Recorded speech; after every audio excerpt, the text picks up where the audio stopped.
Does that still work now that I've adjusted it for the rest of the world's height? Can you see me? Let me just say it truly is a pleasure to be here tonight, and I want to thank you for that kind introduction and thankfully short introduction. There has been the occasional time where people have been provided bios from my office and they start reading it, and I suddenly go quietly to myself, oh no, they got that bio. Oh. And it goes on forever, and basically there's no time for me to speak when it's done, at all. So thank you for not doing that, and also eliminating my birthday. That was also helpful, Ken. Thank you. Let me begin by thanking you all for being here tonight. This really is a very novel evening for the Alberta Chamber of Commerce, and particularly for the Alberta Chambers of Commerce Political Day. And it's also an important one for our new government of Alberta. And the novelty, I think you all appreciate very well. You are attending the first MLA dinner with a new government since 1971. So,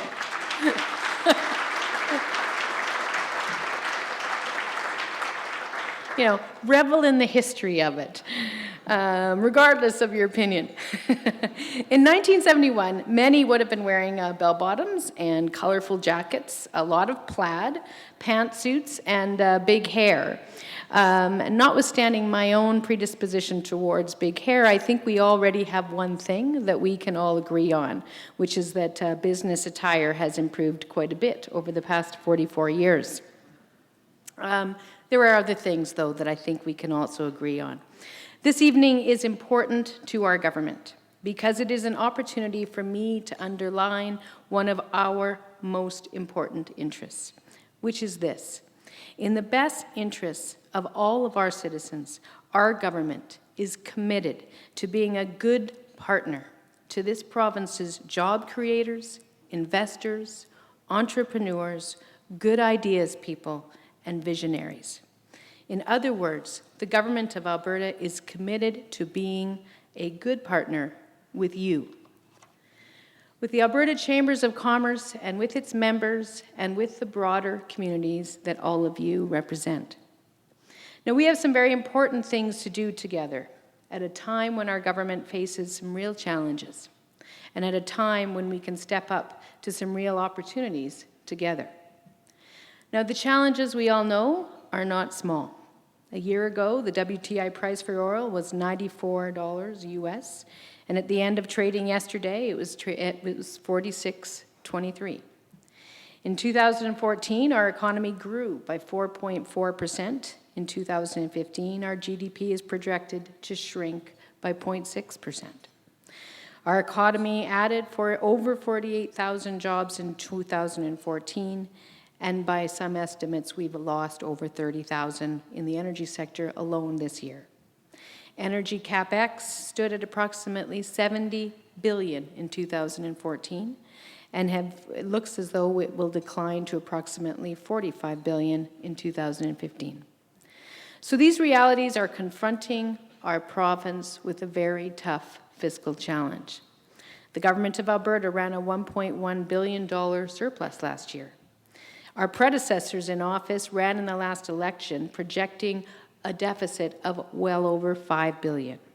And since then, pressure on our economy and therefore on our public finances have continued, so that now we may be looking at a deficit of more than that. But these are tough challenges, to be sure. But put up against this, we have some significant advantages to build on. We have world-class universities and colleges and one of Canada's youngest and best educated workforces. We still have, by far, the lowest overall provincial taxes in Canada with no sales tax.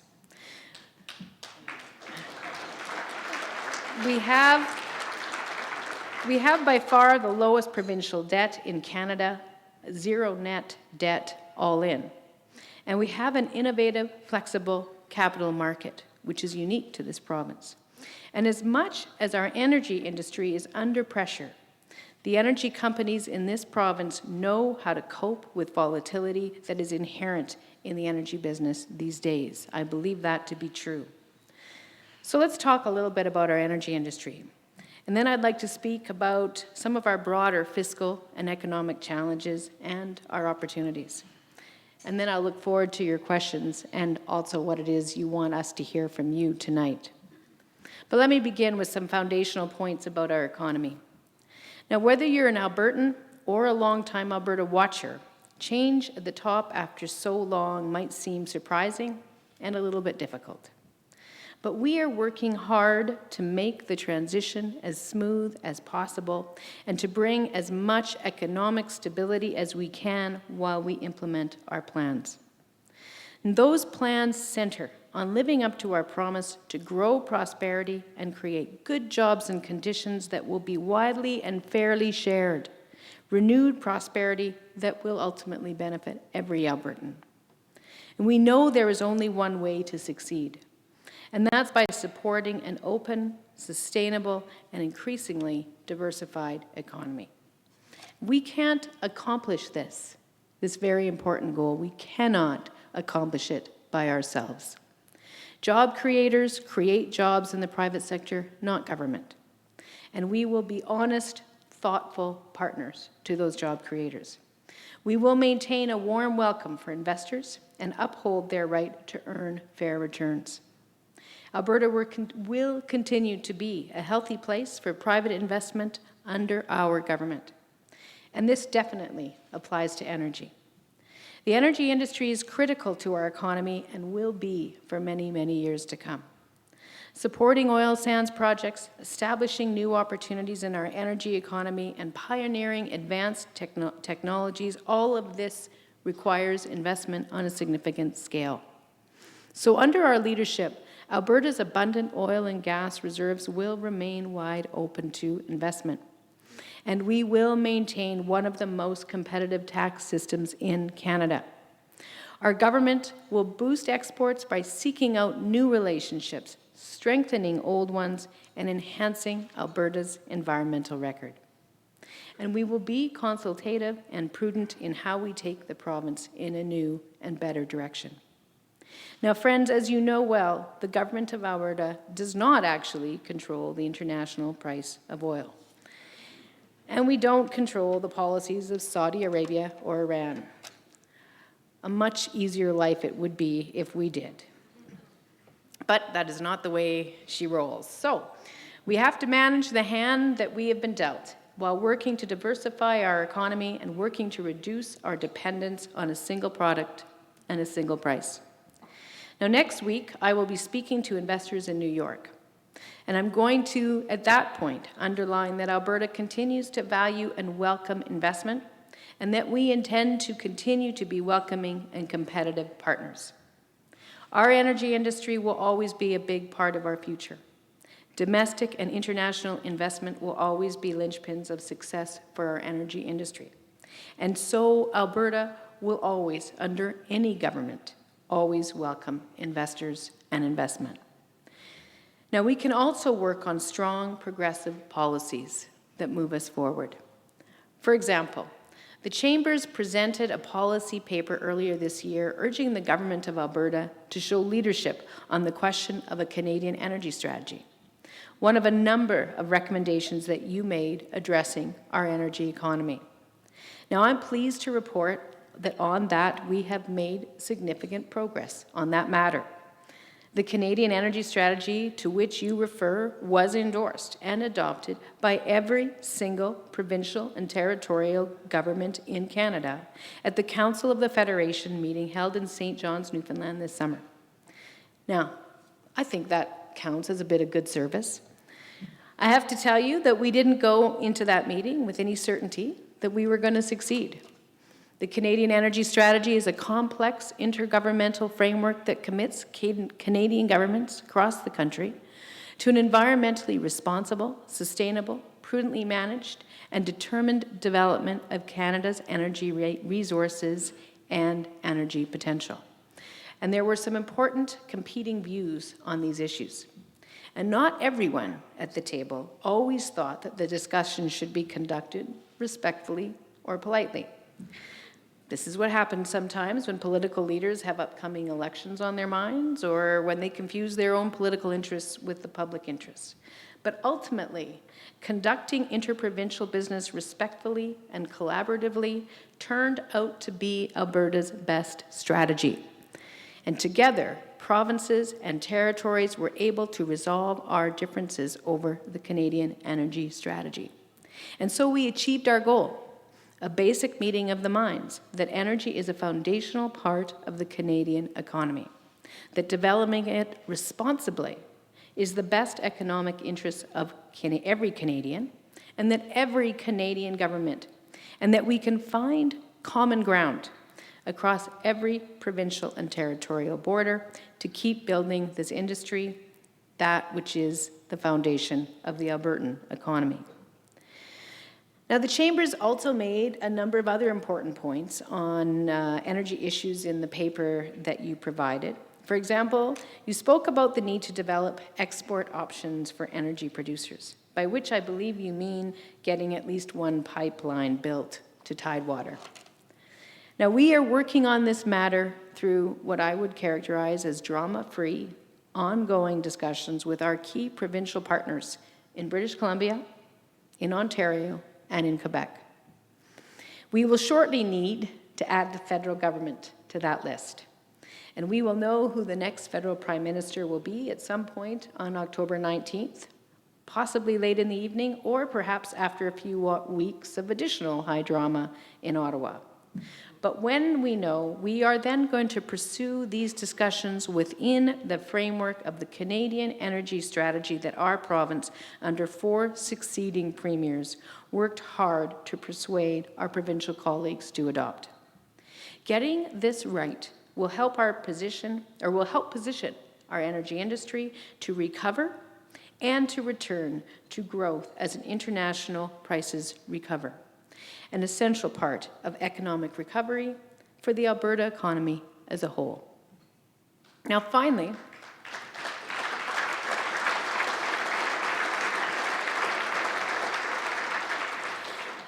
the Chambers have also spoken about a vision for responsible energy development that is consistent with environmental best practices. We're listening carefully, as you know, to Albertans about this issue now, because Albertans feel strongly, as do many business leaders across the province and including in the energy industry, that it is long past due for Alberta to clean up its environmental act. The poor air quality in this province, as an example, is a direct threat to the health of our children and our seniors, and we need to do something about that. And Albertans know, more importantly, or know well, that environment issues, specifically the issue of climate change, is a key global problem that every community and every jurisdiction must help address, especially energy-producing jurisdictions like ours. If we don't get our act together on this issue, a solution is going to be imposed upon us sooner or later by others, by the federal government and by our markets, who will increasingly insist that energy products that they buy be mined and processed responsibly. If we want a made-in-Alberta environmental policy that works for Alberta and keeps our capital in Alberta, then the time to act in a meaningful, realistic way is now. And finally, we need to act because doing so is increasingly going to be the price of admission to the, quote, export options for energy producers, end quote. So on all of these issues, too, we must all work together. So let's make sure Alberta gets full benefit from the Canadian energy strategy. Specifically, let's work in the same spirit of good neighborliness, respect, and a certain Alberta-style amiable persistence is how I like to see it, to open up those export opportunities. And let's get it right on the environment for the health of our children, because it's the right thing to do, because doing it now allows us to set the terms, and because getting it right on the environment is part of getting it right on the economy. Now, just before I leave the energy industry, I expect you had an interesting conversation this morning. In fact, I heard that you had an interesting conversation this morning with Dave Mowat, the chair of our Royalty Review Panel.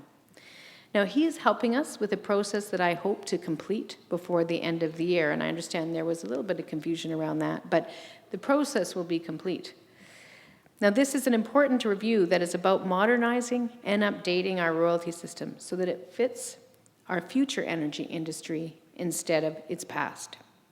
This is an important review that is about considering whether there are ways to better manage our royalties so that they better support processing, diversification, and value-added development with the associated jobs, growth, and stability here in Alberta. And this is also an important review to ensure that as prices recover, we collect and begin to save an appropriate share of our own resource wealth in the Alberta Heritage Fund for the future of our children and for our grandchildren. Now, people that I speak to in the industry, while nervous, understand why we are conducting this review, but urge us not to prolong it and to make it clear we value stability. Our goal is to have this process, as I said, over by the end of the year. And to ensure investment decisions can be made with no surprises, we have committed that no changes will be implemented before the end of 2016. That was a commitment we made in response to an ask from the industry. The time is past due, long past due, for the Government of Alberta to return to a responsible long-term approach to collecting and investing our royalty wealth so that we stop being, and you've heard this before, the farmer who pays for the groceries by selling off the topsoil. Now let me speak on a final important matter before I turn to your questions and look forward to hearing what you want to tell us. In another recent paper that the Chambers offered to government on the 2015-2016 Alberta budget, you offered us some thoughtful advice on how to handle the current pressure on our provincial finances caused by the latest drop in the price of oil. Now, we have seen drops in the price of oil many, many times in this province, and we'll see price cycles many times in the future. But that doesn't make it any easier to deal with the revenue shocks you speak about in your paper. And now here's just a little bit of disappointment for you. Perhaps you were hoping that I would, but I'm not actually going to be delivering the next provincial budget to you to hear tonight in the final minutes of my remarks. But I do want to speak about some of the priorities that we're working on in the budget as we prepare to present it to the legislature during the week of October 26th. First, we are going to stabilize public services, and we are going to correct some mistakes that, in our view, the previous government made in managing public finances. Now, you urged us to take the time to carefully consider these issues facing our province and to work to stabilize funding for key public programs like healthcare and education. We took some first steps in that direction during the spring session of the legislature, and this question of how we can stabilize key public services and make sure they are there for those who need them in the context of a prudent, responsible, and sustainable budget, all of that is very much on our minds as we do this work. Second, we will present a plan to return to balance in our budget. Now, during price shocks, like the one that we are seeing right now, the provincial budget plays an important role as one of our province's principal economic shock absorbers. That role comes with a certain responsibility. Specifically, it makes no sense to respond to layoffs and job losses in the economy by making things worse through more layoffs and more job losses. This is probably a very fundamental and basic disagreement that I have with my friend, the leader of the official opposition, who I understand spoke to you earlier today. He continues to make his case, which is about laying off, ultimately, thousands of teachers and nurses and other critical members of our communities across the province who provide valuable frontline service to Alberta families. I make my case, which is about the kind of prudent, stable approach the Chambers also called for in your budget paper. At least until 2019, the government of Alberta will be acting on the stability option. But as the economy recovers, we have to make sure the provincial government's bottom line recovers too. And that will require the government of Alberta to very carefully and very prudently manage the growth of public expenditure and to look for opportunities to reallocate funds from lower priority areas to higher ones. The circumstances that we find ourselves in require us to follow a disciplined and clear plan that allows the government to play its shock absorber role in the short term while returning to balance as quickly as is reasonable and possible. And that is what we're going to do. Finally, the Alberta government has an important role to play as good partners to this province's job creators, entrepreneurs, good ideas people, and visionaries, exactly as I said at the very beginning of my remarks. And it is never more important to get that role right when we are managing an oil price shock. Now, there are a number of things the government of Alberta should do and will do to help entrepreneurs and business people in the private sector to maintain and create jobs. Alberta has always been a great place to live, to launch new enterprise, and to explore new ideas. And at the heart of it, what we need to do is become insanely great place to start a new business, to build on new innovation, and to get new ideas off the ground, which isn't about a race to the bottom on taxes. Albertans want and will pay for well-managed, prudently budgeted healthcare, education, and public services. And these are the foundations of both a good society and a good climate for growth and investment. Becoming Canada's best place to start and grow a business, competing with other provinces and other jurisdictions at the high end, with Alberta-owned businesses that provide our people with good, high-skill, mortgage-paying jobs, is about much more. It is about operating a province with a modern, efficient infrastructure. It is about access to capital. And we are considering several ways to enhance access to capital for large and small business here in Alberta. It's also about supporting innovation.